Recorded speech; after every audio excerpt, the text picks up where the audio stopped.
சிவபெருமானை வணங்கினால் என்ன கிடைக்கும்? நிறைய பேர் நம்மளை பார்த்து கேட்கக்கூடிய அது அற்புதமான கேள்வி.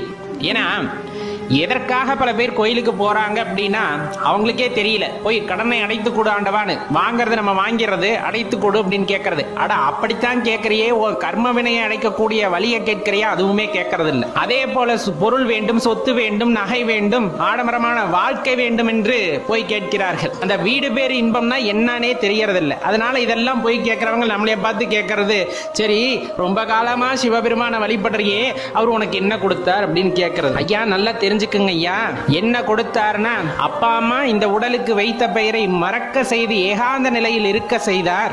பற்றற்ற நிலையிலேயே வாழ்வதற்கு பழக்கப்படுத்தினார். எப்பொழுதுமே அந்த பஞ்சாட்சரத்தை சொல்லிக் கொண்டிருக்கக்கூடிய அந்த வாய்ப்பை நல்கினார், அந்த மகிழ்ச்சியை உண்டாக்கினார்.